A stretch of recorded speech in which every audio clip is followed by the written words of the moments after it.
about his alien journey that he just came back from. Yeah. His cosmic voyage. Very cool.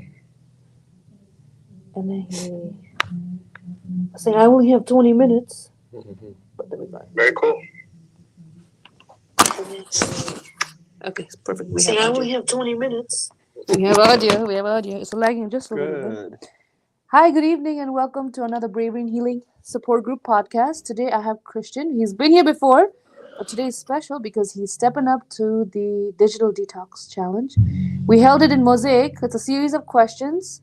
It's to get a gauge of your relationship with your devices Right. and the quality of content that you expose yourself to, you find yourself attracted to on your feed. Right. Instagram feed, YouTube feed, TikTok feed, whatever feed. Okay? All right, Christian. Here we go. So, digital and technology free time. So, being away from your digital devices allows you to focus on conversations, your surroundings, being in silence, right? How long do you think, with that being said, how long do you think you could go without your devices? Do you I think the remember? longest I've ever gone without my devices has been about, I would say, 3 days. Okay. Because I went to I don't want to call it a retreat, but I went to a lake, and I got on the boat, and I left my phone, at the hotel room, whatever. On land. On land. And yeah. so we were on the boat for the first day, and I was without the phone the whole day. Yeah. And no other technology, no computer, no tablet, nothing. Yeah. And so that was a good 8 to 10 hours. So I decided to do it again the next day. Yeah. Repeat. Yeah. So I did that again the next day. And obviously when you get back, you're still sort of tied to your phone, to your tablet, whatever. You're checking your messages and everything. And so I did it for a third day. And then the third day, again, I tried not to look at the phone when I got back. Yeah. And so by the fourth day, people had been wondering what the heck is wrong with Christian. So I had to start responding and getting back. So I think 3 days is the longest I personally have ever done. Yeah. I don't know if I could do a week or a month, or as other people have tried, Yeah. several months. Okay. I don't know. But now that you're on land and you're not on holiday or whatever, how long do you think? Few minutes? No, I've done it more than a couple hours. Okay, yeah. That's good. Okay. I'll ask this one last. Okay. So the silent notification option on your phone, do you use it? Well, it's a cheat. I say that the silent notification, if you're wearing a smartwatch, you'll still get the notification. Right? But so it buzzes. It's right. It buzzes. Okay, gotcha. So I use it when I'm in meetings or I'm engaged with somebody else. Even right now, I don't have my phone. I left it in the other room. So it's not buzzing. I don't need to be looking at it. I'm trying to focus and concentrate on you. So. Yeah. Okay, so it's a blessing. There are days where it's a blessing, yeah. But then there are days where, I realize that life is easier when we have that technology to do things in the car, to do things on the train, to do things on the subway, to do things, whatever, right? So. Okay. For you, your cell phone is a source of information communication. Is it your joy in your life, or is it a friend in need? I think it's none of those. I think it's a tool. Okay, so just a device, yeah. Well, I don't want to call it just a device because it's not like a digital. I mean, let's say an analog watch. It's not like a piece of jewelry, right?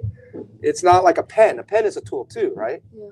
But the phone to me is a tool that allows me to, I guess, be more efficient, facilitate, to do things like, you can multitask on a phone, right? Everything from making a call, sending a text, writing an email. So it's a tool to me. Okay, it's a tool. I don't see it as your joy in your life. Or something that I have to have. Your friend in need. But I'm older than most of the current generation. So I remember when we didn't have those type of devices. Yeah. I mean, this really date me. I remember a pager. Do you remember what a pager is? Yeah, well, I wasn't around. Right, but a pager is where it beeps, and then it says, "Oh, call," and then you had this weird, language, upside down letters, and to say, I love you, or that. There was a whole the whole world to it. messaging code. I never used the pager, but I heard about it. I heard You're about it. Yeah, young. You're yeah. young. So it's not your friend in need. It's not your joint man. You know it's a device. Right. You have a human community going Right. on. Okay. How much of your screen time, right? How would you describe your Oh, screen wow. time?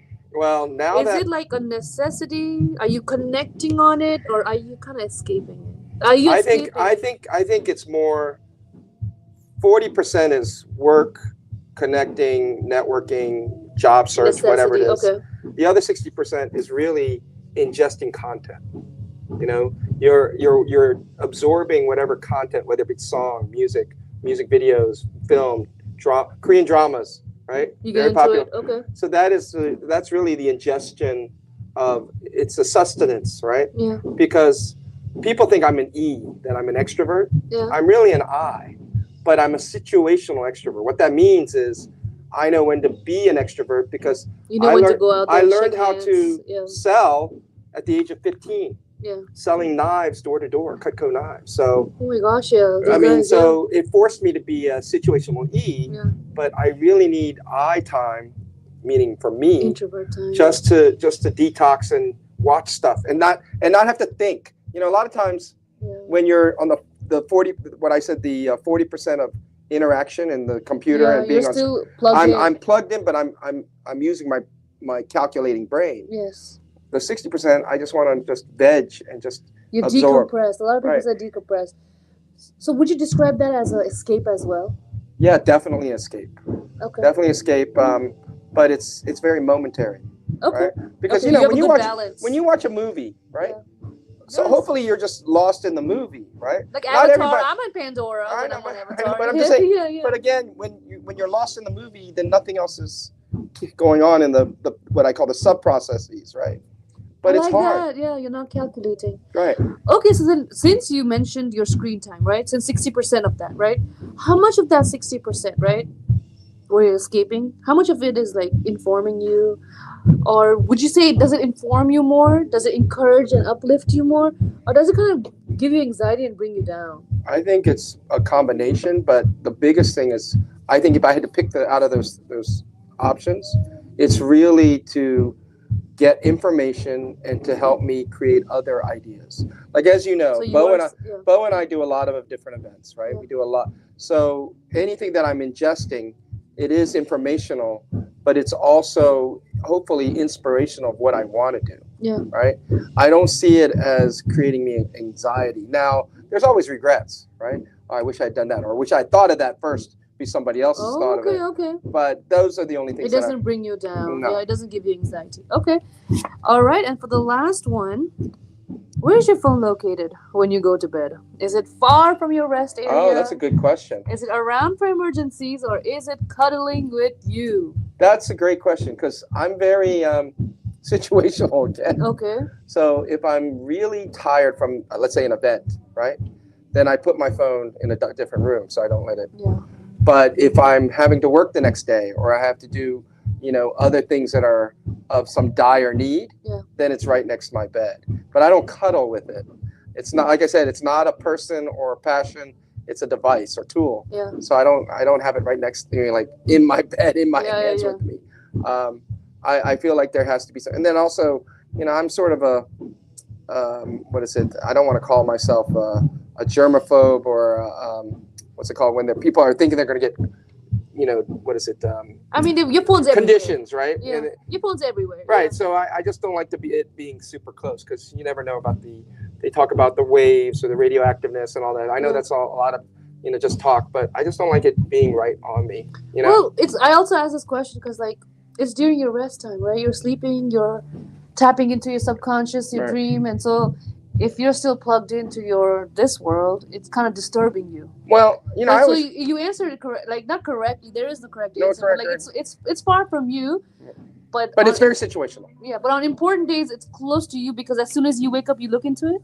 Well, I need to see if anybody has any, because I'm the type of person that I want to help. I want to be, what's the word, accessible. Right. But as soon as you wake up, your first morning thoughts, would you give it to that? No, I don't think my first morning thought is I need to go to the restroom. I need to wash up. Right, That's for my you, first yeah. thought. But then I check my phone Yeah. when I need to check my phone, and it depends on what time I wake up. Yeah. If I've slept in, it's already 12 noon. Yeah. Then I check my phone right away. Yeah. But if it's 6, 7 o'clock in the morning, because I don't sleep much, Yeah. then I take my time before I have to actually check it. Yeah, But there's one that's, more that's thing. really good for self care. That's what a lot of successful people say.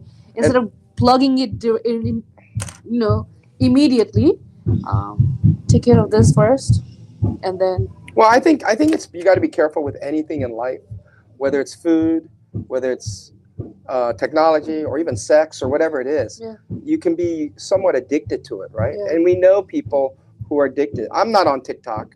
I'm definitely on Facebook more than Instagram. So because I love promoting things. Yeah. So my whole, again, it's a tool. I try not to put my personal life on there or anything It's about promoting the events and things that I'm involved with. Yeah. So I really wonder, and this is a question for you. Okay. I wonder if tomorrow, let's say, an electromagnetic pulse wiped out all technology. Yeah.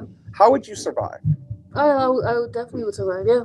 You would survive. I know I could too. So, Yeah. but I have a funny feeling there'd be so many people especially like the that would go gen- into Yeah. major withdrawal, major depression Yeah. if they're not connected that way. Yeah. I try to do a lot of detox time, digital detox time. I do appreciate the technology and the whole connection and stuff. But yeah, if an electromagnetic pulse came, I would kind of be like, even Yeah, though, I mean, there would be things that I would be sort of upset. I mean, we're like, connecting right now because of technology. We're streaming live right now. I know, but I'm get saying, that, but imagine without that technology, then we go back to the ways of like if it was face a to break, face, talk to if talk. that happened, and then somebody was like, "Guys, we'll be back. Just give us an hour, give us a No, day." but it's happened where like Facebook was down for, I don't know, a couple hours, or YouTube or Netflix, right? Oh, I'm People rocking it. I'm rocking People it. at the going time. crazy, right? But I would be okay with it. I would be like not relieved because once the internet's on, like our lives back plugged in. We got to take care of this and that. But imagine, because you're young, but imagine a life without Yes. that. And I've been there. Yeah. I remember when we didn't have any of that. Yeah. And then now that we are sort of dependent on it, Yeah. it's scary. Yeah. And then now we've got AI, right? And we'll talk. That's another whole. We were just talking. We got carried away with that. Yeah. AI is a whole another ball of wax. But yeah. Do you use AI for any of your work? Of course I do. I mean, I want to be smarter, faster, quicker, right? Yeah. Or more efficient. Yeah. I think AI is again another tool. But I also love science fiction, right? Yeah. Will AI take over? Will we have Terminators? Well, me and TK were saying, I say thank you to my AI because sometimes it hits the nail. We fine tune our ideas and we get it at one point of that session. I'm like, yes, that's what I meant. I say, hey, thanks, Claude. And so he thought I was strange for thanking AI. Well, because AI, again, if we do get to in our lifetime where we have do you thank your AI? Well, no, not really. Do you thumbs up it? Well, no, not really. But I'm saying when we get to a point where the interaction is humanoid, where we're interacting between. But it's not like that. It's just like a. Yeah, so that's why he teased me about that. I mean, even Alexa, I mean, I've used Alexa. I go, thank you, Alexa. There you go. Okay, so yeah.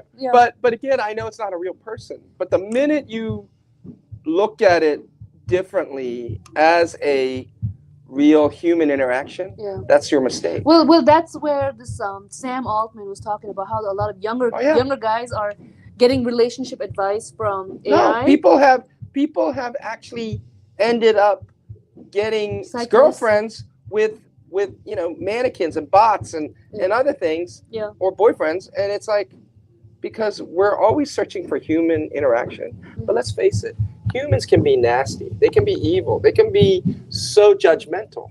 But when you're talking about algorithms and ones and zeros and the computer, there can be no judgment. Humans are unpredictable. I mean, but again, then I love science fiction. There's what was that, Megan 2.0? There's this new movie where she's a robot and she's very protective and all this. I mean, or the Terminator if we go back farther. Or Her. There was a movie about her where he was having a relationship with a voice activated assistant. No.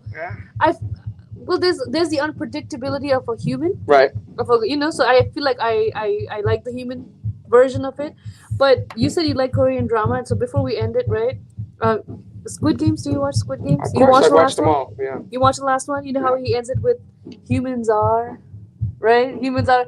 Yeah, we are Well, we're not. But the thing is, in that series, we are not chess pieces. We are not animals. We are not, what is it, pawns in a game, right? Yeah, we're unpredictable. But yeah. we can be much more. What we have this sort of free will, right? Yeah. But I don't know if AI will ever be able to do that. I mean, maybe. No, because it's based on data. Yeah, it's just based on what it's seeing. But yeah. it's based off of data of what? Of human data, right? Yeah. What we feed into it is what it's going to sort of, you know. Well, I don't want to give a spoiler alert, but in the end, like nobody would have predicted that he would have given it to the child.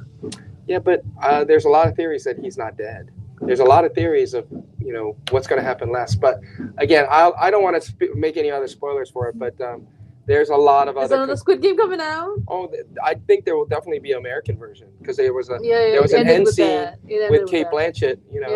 You never know. But the problem with the people who own the rights, the original author gave all the rights over to Netflix, so he doesn't even have control of it anymore. And Netflix will rock. We'll probably spit out another one. Well, that merchandising alone is worth the money. So okay.